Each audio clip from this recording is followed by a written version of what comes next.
نستغفره ونؤمن به ونتوكل عليه ونعوذ بالله من شرور أنفسنا ومن سيئات أعمالنا من يهده الله فلا مضل له ومن يضلل فلا هادي له وأشهد أن لا إله إلا الله وحده لا شريك له وأشهد أن سيدنا وسندنا ونبينا ومولانا محمدا عبده ورسوله صلى الله تعالى عليه وعلى آله وأصحابه وبارك وسلم تسليما كثيرا أما بعد فأعوذ بالله من الشيطان الرجيم بسم الله الرحمن الرحيم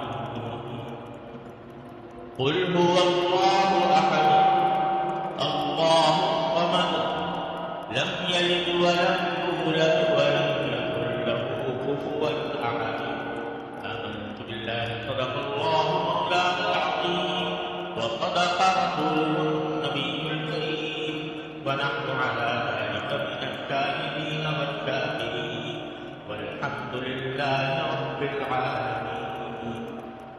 بزرگان محترم اور برادران عزیز، جو سورت میں نے ابھی آپ کے سامنے تلاوت کی ہے یہ سورہ اخلاص کہلاتی ہے، اور سورہ اخلاص اس لیے کہلاتی ہے کہ اخلاص کے معنی ہے کسی چیز کو خالص کرنا.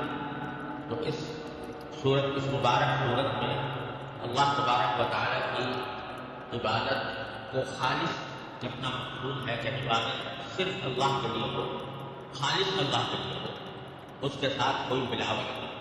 اس لیے سورۃ الاخلاص. اور اس کا خاص موضوع یہ ہے کہ جب اللہ تبارک و تعالیٰ کے حکم سے نبی کریم صلی اللہ علیہ وسلم نے مکہ مکرمہ میں توحید کی دعوت کا آغاز کیا. آپ جانتے ہیں کہ اس وقت مکہ مکرمہ کی کیا ہوئی کہ پورے عالم میں بلکہ پوری دنیا میں بت پرستی کا بڑا زبردست سلسلہ. لوگ اپنے ہاتھوں سے بت بناتے اور ان کو پوجتے تھے، ان کو اپنا مشکل کشا حاجت روا کا ساتھ سمجھتے تھے. کسی بت کے بارے میں سمجھتے تھے کہ ہمیں رزق دیتا ہے، کسی بت کے بارے میں سمجھتے تھے کہ ہمیں ہماری صحت دیتا ہے، شفا دیتا ہے، کسی بت کے بارے میں سمجھتے تھے کہ ہمیں اولاد دیتا ہے. تو بہت سارے خداؤں کو، اپنے من گھڑت خداؤں کو معبود بنا ہوا تھا اور انہیں کی عبادت کی. اللہ تبارک و تعالیٰ کا حکم سے جب نبی کریم صلی اللہ علیہ وسلم نے توحید کی دعوت کا آغاز کیا تو لوگوں کو یہ سمجھانے کی کوشش کی کہ ارے بھائی یہ تو خود تم نے خود اپنے ہاتھوں سے بنائے ہیں، یہ کیسے تمہاری مشکل دور کر سکتے ہیں، کیسے تمہاری حاجتیں پوری کر سکتے ہیں.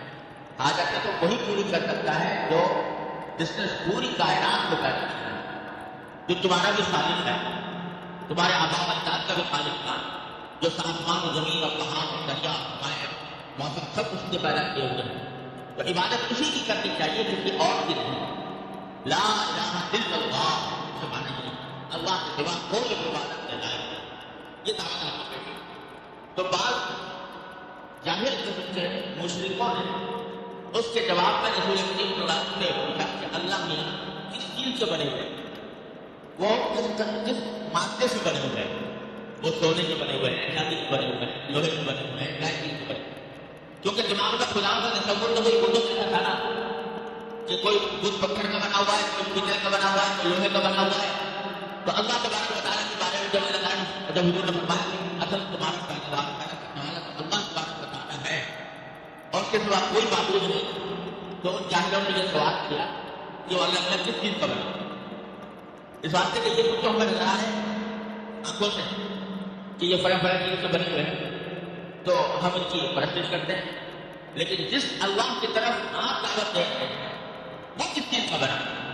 بعد میں تو یہ سوال جاہلوں نے، اور بعد میں یہ سوال کیا کہ اللہ تبارک و تعالیٰ کا نسب نامہ کیا ہے، نسب شجرہ نسب کیا ہے. کیونکہ دنیا میں ہم جب کسی انسان کے بارے میں ہم معلومات حاصل کرتے ہیں تو پوچھتے ہیں کہ تم یہ کس کے بیٹے ہو، تمہارا باپ کون تھا، باپ کون تھا، دادا کون تھا، اور دادا کا پردادا. تو اس کا نسب ہمیں معلوم ہے. تو اللہ کے اندر کیا نسب ہے؟ وہ جس کے بیٹے ہیں، کس کے پوتے ہیں. اس طرح ہم کو فضول جاہلانہ سوالات کیے. حالانکہ ذرا سی بھی عقل ہو تو آپ سے سوچ لیں کہ اگر اللہ میاں بھی یہ پیتل اور لوہے اور یہ سونے سے بنے ہوئے ہو تو اس کا مطلب یہ ہے وہ خدا تو نہ ہوئے. خدا تو ہوتا ہے کہ جو کسی چیز سے بنا کر محتاج نہیں ہوتا. سب اس کے محتاج ہوتے ہیں، وہ اس کا محتاج نہیں ہوتا. تو اگر سونے کے بنے ہوتے تو سونے کی سونا پہلے وجود میں آیا اور جب یہ باتیں وجود میں اور سونے کو کسی نے ڈھال کے بعد اللہ تعالیٰ کی شکل میں بنا دیا تو اللہ تعالیٰ وجود میں آ گیا. یہ معمولی سی سمجھ والا آدمی بھی سمجھ سکتا تھا، لیکن ایسے ہی فضول سوالات لوگوں نے کیے. تو اس پر یہ صورتیں سورہ اخلاص نازل ہوئی، جس میں بڑے ہی عجیب انداز میں اللہ تبارک و تعالیٰ کی صفات بیان کرنا. اور صورت ایسی نازل ہوئی کہ ایک حدیث میں آتا ہے کہ نبی اکرم صلی اللہ علیہ وسلم نے ایک مرتبہ صحابہ کرام سے فرمایا کہ تم لوگ ذرا سب جمع ہو جاؤ، تو میں تمہارے سامنے 1/3 قرآن کی تلاوت کروں گا. 1/3 قرآن. تو سارے حضرات جمع ہو گئے. تو اس وقت نبی کریم صلی اللہ علیہ وسلم نے اس سورہ اخلاص کی تلاوت کی اور فرمایا کہ جب یہ سورت جو ہے یہ 1/3 قرآن کے برابر ہے. اس لیے اس سے فقہاء کرام نے یہ مستنبط کیا کہ اگر کوئی شخص سورہ اخلاص کی تلاوت کرتے تو اتنا ثواب ہے جتنا 1/3 قرآن کی تلاوت کرنے. اور اس کا مطلب یہ ہوا کہ 3 مرتبہ اگر سورہ اخلاص کی تلاوت کر لے تو گویا پورے قرآن کی تلاوت کرے. اس لیے آپ نے دیکھا ہوگا کہ جب یہ سارے ثواب کس کو کیا جاتا ہے، جب آپ نے بھی سنا ہوگا کہ کسی کے قبر پر جا کر اس کو سلام عرض کیا جاتا ہے اور سلام کرنے کے بعد پھر عام طور سے یہ مشورہ کیا جاتا ہے کہ 3 مرتبہ قل اللہ احد پڑھ کے اس کو ثواب پہنچا. تو ویسے تو کوئی بھی سورت پڑھ کے ثواب پہنچا دے، سورت بھی نہ پڑھے ذکر کر کے کوئی سبحان اللہ کہہ کے اس کا ثواب پہنچا دے، ویسے دعا مشورت کرتے سب کچھ جائے گا. کوئی خاص طریقہ متعین نہیں شریعت کے اعتبار سے کسی کی قبر پر جا کر کچھ پڑھنے کا کوئی خاص طریقہ شریعت سے متعین ہے. یہ ضرور کہا ہے کہ جب جاؤ تو قبر والے کا نام پڑھو، السلام علیکم پڑھو، لیکن کوئی خاص ذکر پڑھنے کے لیے شریعت نے متعین نہیں. لیکن بزرگوں نے یہ فرمایا کبھی جب کچھ پڑھنا ہو تو بہتر یہ ہے کہ 3 مرتبہ قل اللہ احد پڑھ کر اس کا ثواب پہنچا دو، کیونکہ یہ تقریباً ایسا ہو جائے گا جیسے کہ پورا قرآن پڑھ کر ایک قرآن کا ثواب پہنچا. تو اس لیے اس کی یہ فضیلت بھی بیان ہوئی ہے. اور ایک حدیث میں آتا ہے کہ ایک صحابی تھے، وہ بکثرت نماز پر قل اللہ احد بہت کثرت سے پڑھا کرتے. تو حضور اقدس صلی اللہ علیہ وسلم نے پوچھا کہ بھائی تم بہت کثرت سے قل اللہ پڑھتے ہو، اس کی وجہ کیا ہے؟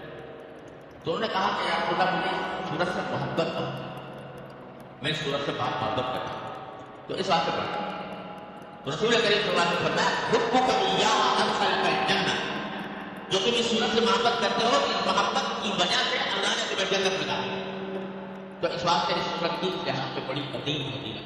اور ایک حدیث میں آتا ہے کہ اگر کوئی شخص یہ سورت قل اللہ احد صبح شام پڑھا تو اللہ تعالیٰ اس کے حاجتوں کا لیے کافی ہو جائے گا. یہ بات ہے. اور فرمایا کہ کسی بھی شخص کو رات کو سونے سے پہلے اس وقت تک نہیں سونا چاہیے جب تک کہ قل اللہ احد پڑھنا پڑھنا پڑھ کر. تو یہ ساری فضیلتیں بھی قرآن سورت کی بات ہوئی ہے حدیث کے اندر. تو بڑی عظیم صورت ہے مختصر لیکن نہایت. اب ترجمہ آپ مطلب سمجھیے. سورت کی پہلی آیت قل هو اللہ احد. قل یہ خطاب ہے نبی کریم صلی اللہ علیہ وسلم کہ اے نبی صلی اللہ علیہ وسلم آپ کہتی قل کے معنی کہتے ہو، یعنی جو فضول باتیں کر رہے ہو. کوئی پوچھتا ہے کہ اگر یہ تصویر کا بنا ہوا ہے کوئی پوچھتا ہے لگا کر جب نامہ کیا ہے تو ان سب سے کہہ دو کہ هو اللہ احد. بات یہ ہے کہ اللہ تو ایک اور لفظ استعمال کیا احد. عربی زبان میں واحد بھی کہا جاتا ہے، واحد کے معنی بھی ایک ہوتے اور احد کے معنی بھی ایک کے ہوتے، لیکن دونوں میں ایک فرق ہے. ہمارے پاس اردو میں ترجمہ کرنے کے لیے کوئی اور لفظ نہیں، لہٰذا ہم واحد کا ترجمہ بھی ایک کرتے ہیں اور احد کا ترجمہ بھی ایک کرتے ہیں. لیکن عربی زبان بڑی وسیع زبان ہے، اس میں ہر لفظ میں کہا جاتا ہے عربی زبان کا کوئی لفظ مرادف نہیں، یعنی کہ ہم مانا لفظ کوئی نہیں، ہر لفظ میں کوئی نہ کوئی ایسی بات ہوتی ہے جو دوسرے لفظ میں موجود ہے. تو احد بھی ترجمہ اگر سے اس کا بھی کیا جاتا ہے، لیکن دونوں میں فرق یہ ہے کہ جب واحد کہتے ہیں تو واحد کے معنی تو یہ واحد مقابلے میں ہوتا ہے اثنین ثلاثہ، یعنی ایک جو مقابلے میں دو سے اور تین. تو اگر یہ کہا جائے کہ اللہ واحد ہے تو اس کے معنی یہ ہے کہ خدا دو نہیں ہے، تین نہیں ہے، چار نہیں ہے، پانچ نہیں ہے، ایک ہے. تو وہ ایک معنی میں ہے ایک سے زیادہ کی نفی کرنے کے لیے، ایک سے زیادہ کو کا استعمال ختم کرنے کے لیے واحد کا لفظ ہے. کہتے ہیں اللہ ایک ہے، کیا معنی واحد ہے کہنے کے معنی ہے کہ اللہ میاں دو نہیں ایک ہی ہے.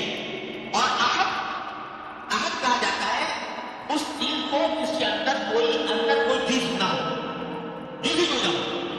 مثلا ایک چیز ہے جو 10 چیزوں کی بنی ہے تو ایک ہی، لیکن 10 چیزیں مل کر وہ ایک چیز بنی ہے. یہ کرسی ہے، مگر یہ کرسی ایک ہے، جب پوچھو گے تو کیا کہتے ہیں ایک ہے، لیکن یہ واحد جو ہے احد نہیں ہے. کیوں نہیں ہے؟ اس واسطے سے کہ بہت ساری چیزیں مل کر بنی ہے. لکڑی، پائے کی لکڑی الگ ہے، ہاتھ پتے کی لکڑی الگ ہے، پیچھے پشت کی لکڑی الگ ہے، اس میں گوبھی لگا ہوا ہے، گدا بھی لگا ہوا ہے، اس میں کیلے بھی لگی ہوئی ہے. تو یہ ہے تو واحد لیکن احد نہیں، اس واسطے کہ اس کے بہت سارے اجزاء ہیں اور بہت سارے اجزاء سے مل کر یہ ایک کرسی بنی ہے. تو جب اردو میں ہم کہیں گے تو ایک ہی کہیں گے، لیکن عربی زبان میں ہم اس کو واحد تو کہہ سکتے ہیں لیکن احد نہیں کہیں. آج یہ نہیں کہہ سکتے کہ اس کے بہت سارے اجزاء ہیں. احد اس کو کہیں گے جس کا کوئی جز ہی نہیں سکتے، وہ کسی چیز سے مل کر نہیں بنا، اس کے کوئی اجزاء ترکیب نہیں ہے، اس کے کوئی انگریڈینٹس نہیں، اس کے کوئی عناصر نہیں جس سے مل کر بنا. تو وہ اللہ احد. بات یہ ہے کہ اللہ تو احد ہے، کیا ہے نا کہ وہ تو کسی چیز سے نہیں بنا، اس کے کوئی اجزاء نہیں ہے. یہ جو تم کہہ رہے ہو سونے سے بنا ہوا ہے، لوہے سے لکڑی کر دیا کس چیز سے، تو اس کا کوئی جز نہیں، اس کا کوئی مادہ نہیں. وہ تو ایک ایسی ذات ہے جو سارے باتوں سے خالق ہے، سارے کائنات میں ایک چیز جو پائی جاتی ہے جو بھی ہو یا بڑی، وہ اللہ تبارک و تعالیٰ کی پیدا ہوئی ہے. لہٰذا اللہ احد ہے، اس کا کوئی جز نہیں، وہ کسی چیز سے مرکب نہیں. یاد سوالی بیکار ہے کہ سونے سے بنا ہوا ہے یا پینے سے بنا ہوا ہے، اس چیز سے وہ تو احد ہے. احد کیوں ہے؟ اس کی اجزا کیوں نہیں ہے؟ اس لیے کہ اللہ صمد، اللہ صمد. اب یہ سمجھ بھی ایسا لفظ ہے کہ اردو میں ترجمہ کرنا بڑا مشکل ہے، صحیح ترجمہ کرنا. اگر قرآن کریم کے ترجمے اٹھا کر دیکھو تو سمجھ کا ترجمہ عام طور سے یہ کیا جاتا ہے کہ اللہ بے نیاز، سمجھ سمانا بے نیاز. لیکن یہ طرح ایک طرف سے اس کا پورا معنی ادا نہیں ہوتا، پورا مفہوم ادا نہیں ہوتا. سمجھ عربی زبان میں کہتے ہیں کسی ایسی ذات کو کہ ساری مخلوقات اس کی محتاج ہو، سب اس کی محتاج ہو، وہ کسی کا بنے. سمجھ میں ایسا آ جائے گا اس کو کہ جس کو بھی کوئی حاجت پیش آئے، کوئی ضرورت پیش آئے تو اس کے پاس جائے، اس سے مانگے کہ مجھے یہ حاجت پیش آئی، میری حاجت پوری اس کو. اور وہ کبھی کسی کا حاجت مند نہ ہو، اس کو کبھی کسی کی ضرورت نہ ہو، اس کے ساتھ کبھی ایسا نہ ہوتا کہ اس کو ضرورت پیش آئے تو وہ کسی دوسرے جا کر کی ضرورت نہیں ہے. تو وہ سب کا کارساز ہو، سب کی حاجتیں پوری کرنے والا ہے، اور اس کو کسی کی احتیاج ہے، اس کو کسی کی حاجت ہے، ایسی ذات کو کہتے ہیں سمجھ. تو اللہ تعالیٰ سمجھ ہے، یعنی سب کو اس کی ضرورت ہے، اس کو کسی کی ضرورت ہے. کیونکہ سب کو اس کی ضرورت ہے اور اس کو کسی کی ضرورت نہیں، تو اگر وہ کسی چیز سے بنا ہوا ہوتا، کسی بھی چیز سے، سونے سے، چاندی سے، کسی بھی چیز سے، تو اس کا مطلب یہ ہوتا کہ وہ اپنے وجود میں اس سونے کا بنا ہے. بس چلو زیور ہے، وہ سونے کا بنا ہوا ہے، تو زیور وجود میں آ نہیں سکتا جب تک کہ پہلے سونا موجود نہ ہو. جب سونا ہوگا اس کو ڈھالا جائے گا تو زیور بنے گا. تو زیور پہنچانا کس کا؟ سونے. تو اگر اللہ تعالیٰ بتائے تو کہا جائے کہ وہ سونے کا بنا ہوا ہے تو سونا اللہ کے محتاج ہوگا سونے. محتاج ہے، تو اس واسطے بھی اس کی چیز سے بنا ہوا نہیں ہو سکتا. اور دوسری طرف سارے اس کے محتاج ہیں، سارے اس کے محتاج ہیں، یعنی سونا بھی اس کا محتاج ہے. جب سب لوگ سارے مخلوقات کے محتاج ہیں تو سونا بھی اس کا محتاج ہے. یعنی